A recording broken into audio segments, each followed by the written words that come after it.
Hello, my name's Lesley Atherton, and this is a short piece of writing called Aged Cacophony.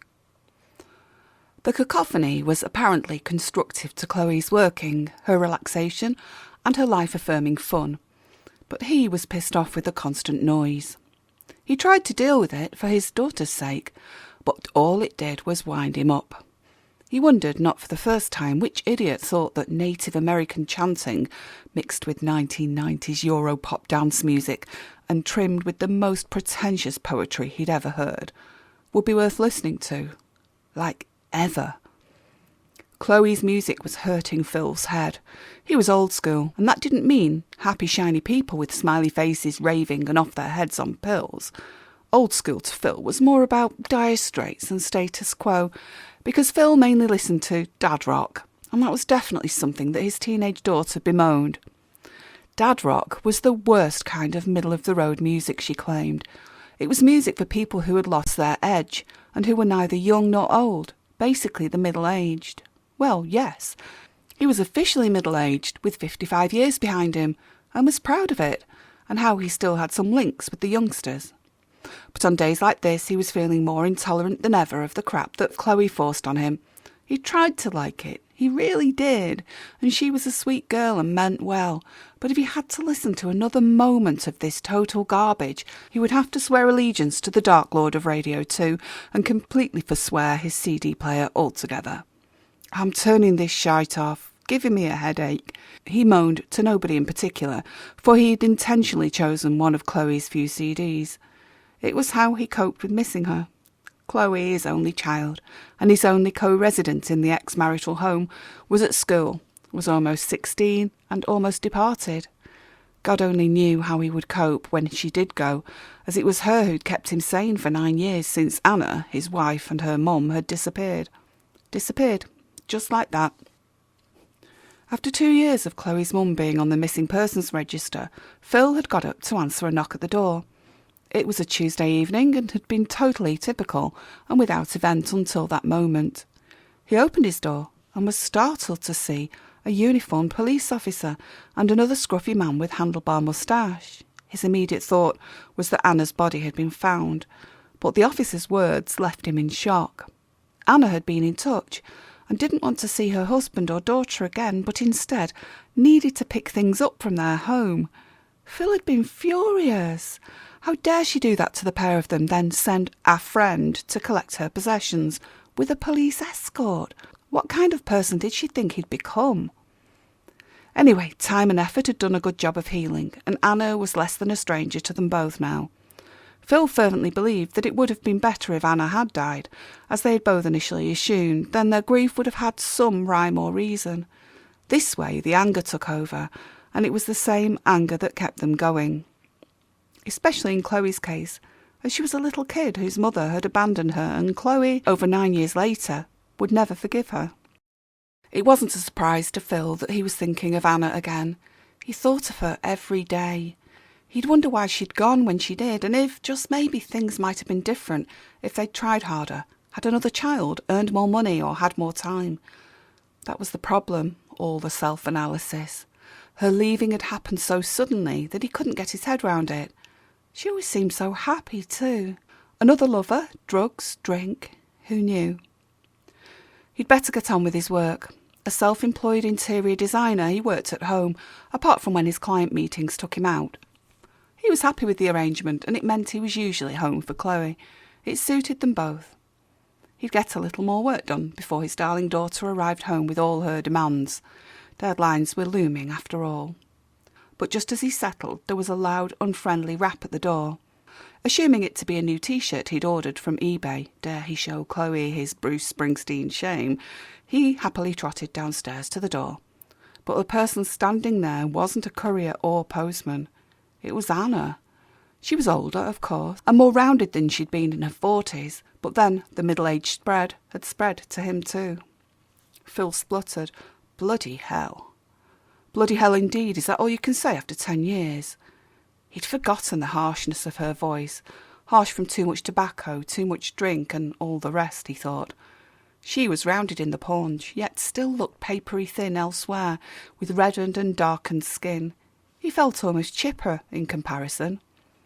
9 years and 5 months, Phil replied automatically. Later, he'd wished he hadn't given her the pleasure of knowing she'd been missed. For the first 5 years, anyway. "Well, can I come in?" she asked, while barging in anyway. "You haven't done much, considering you're supposed to be some wonderful designer. The house still looks like shit. God, I remember putting that paper up. It was—" "Anna, what do you want?" Phil asked impatiently, wishing he'd wedged the door shut and stopped her access. "Chloe's home from school soon, and you don't—" He stopped talking, having realised that Chloe was likely to be one of the reasons she'd come back. He tried an alternative approach. "Anna, not now. Why the hell do you need to see her? She's in the middle of exams. Come back in a couple of months. Give her a chance to get used to the idea. Write her an email or something. We don't need this now." "What about me?" Anna snarled. "What about me? Maybe I want to see my little girlie again. Maybe she even wants to see me, but I bet you would hate that." She smiled vindictively. "If you tell me why you're here, then maybe I won't phone the police, but I can't guarantee that. You don't own this house, and you've foregone all parental rights to my daughter. I've brought her up and done everything for her, and have been both dad and mum. Don't you dare hurt her." "I just want what's mine. It's not too much to ask. I bet she's a bonny girl now, isn't she?" "Is this her?" she asked, pointing at the school photo on the wall. "Yeah, of course it is. She looks just like me." "She does not. You're an evil and withered old hag. You were getting that way before you left, and you're definitely that way now." "And what do you mean, just what's mine? There's nothing left here of yours." "You'd be surprised, my love. You'd be surprised." The front door opened, and Chloe called out, "Dad, it's only me, starving. It went okay, yep, thanks for asking." And she stopped dead as she looked into the eyes of the woman who had given birth to her for the first time in over 9 years. "Hello, Chloe," came the raspy welcome. "Oh, you're Mum." "Anna, neither name suits you," she said when she regained her composure. "Get out." "I bloody well won't. It's my house." "Now I get it," snarled Phil. "You come back after 9 years plus 'cause something's gone wrong in your sordid little life, and you're demanding your share of a house you've never paid for." Anna pushed past the barrier Phil had made between her and Chloe and grabbed her daughter. Chloe screamed and grabbed the first thing her flailing hands could find. It was a small side table with wooden legs that was topped with scratched white melamine, and she cracked it down on her errant mother's shoulder. Anna screamed and clawed at her as she fell to the floor. Chloe's face, bleeding through vertical cheek scratches, was white with fury and fear.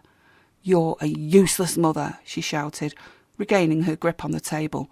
"Useless, useless, useless." There was activity at the door once again, and Phil was at the door only long enough to sign for his delivery. When he got back in, the two women, one young and one middle-aged, were glowering at each other.